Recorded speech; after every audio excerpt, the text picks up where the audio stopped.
दोस्तों, ये तो आप जानते ही होंगे कि प्लेनेट जुपिटर हमारे सौर मंडल का सबसे बड़ा प्लेनेट है। इसका आकार ही नहीं, इसकी मैग्नेटिक फील्ड भी इसे बाकी सभी ग्रहों से अलग और शक्तिशाली बनाती है।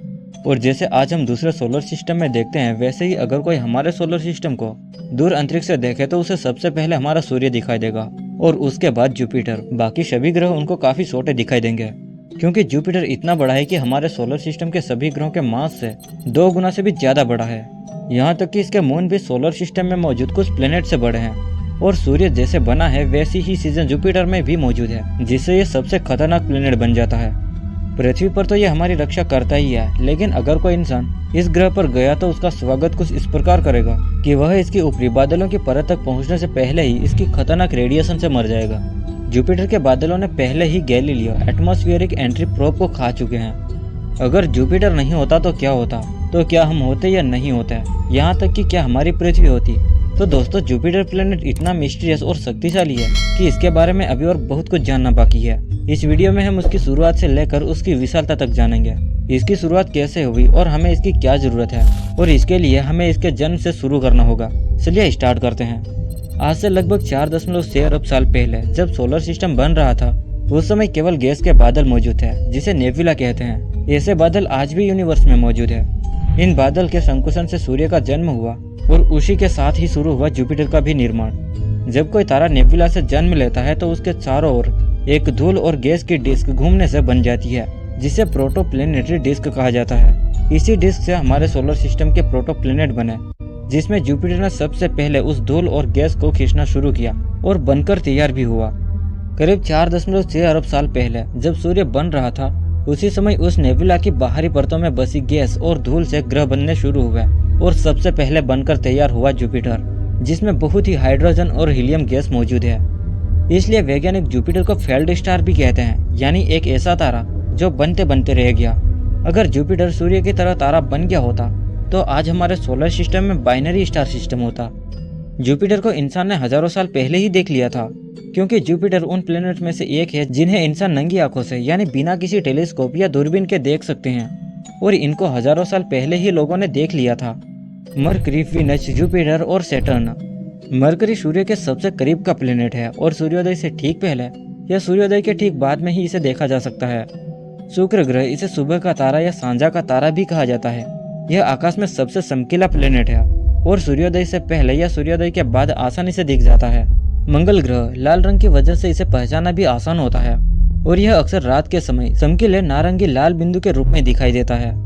जुपिटर आकाश का तीसरा सबसे चमकदार ग्रह है और कुल मिलाकर चौथा सबसे चमकदार खगोलीय पिंड है। केवल सूर्य, चंद्रमा और शुक्र ही इससे ज्यादा चमकते हैं और रात में आसानी से देखा जा सकता है, खासकर जब यह पृथ्वी के पास होता है तब।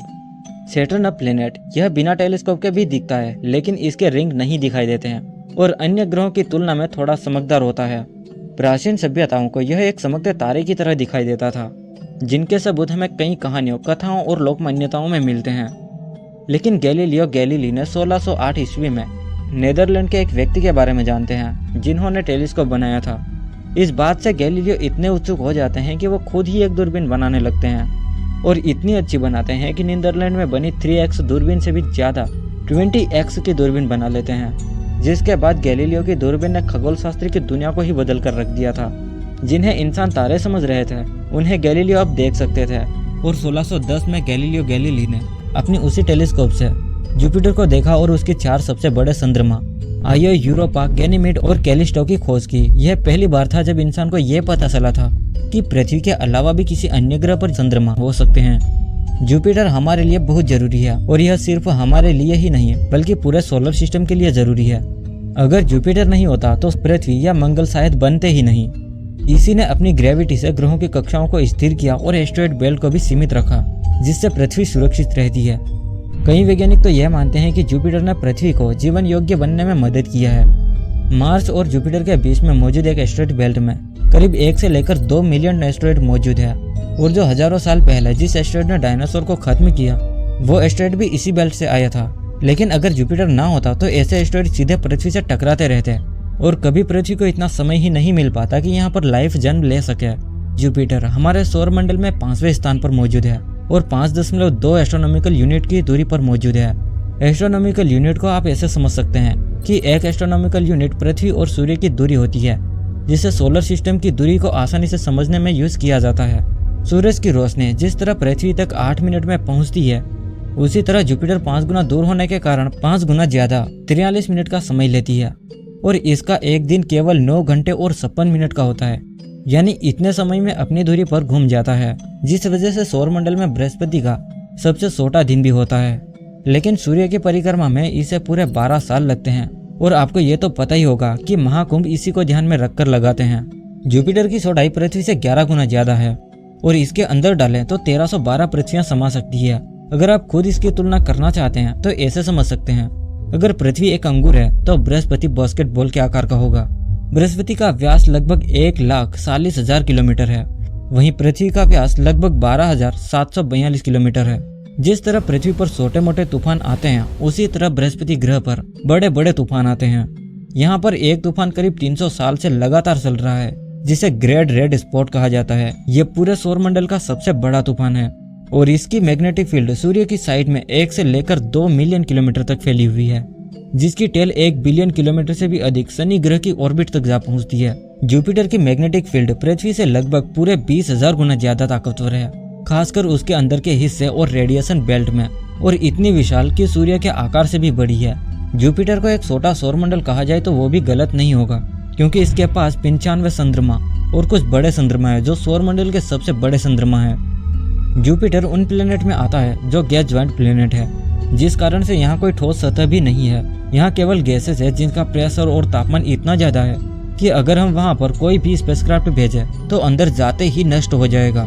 अब तक 9 स्पेसक्राफ्ट जुपिटर के पास भेजे जा चुके हैं, लेकिन केवल एक गैलीलियो प्रोब उसके वातावरण में भेजा गया था।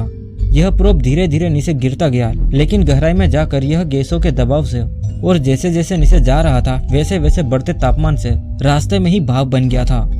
जुपिटर कोई आम ग्रह नहीं है, यह हमारा सोलर सिस्टम का रक्षक है, एक विशाल ढाल, एक फेल्ड स्टार और एक ऐसा ग्रह जो हर महीने में ग्रेट है। इसकी मौजूदगी ने न सिर्फ सौरमंडल की रचना को प्रभावित किया, बल्कि पृथ्वी पर जीवन को भी संभव बनाया है। अगर आपको इस वीडियो का पार्ट 2 देखना है, जिसमें हम बात करेंगे जुपिटर के तूफानों, उसके चंद्रमाओं और मिशनों के, तो चैनल को सब्सक्राइब जरूर करिएगा।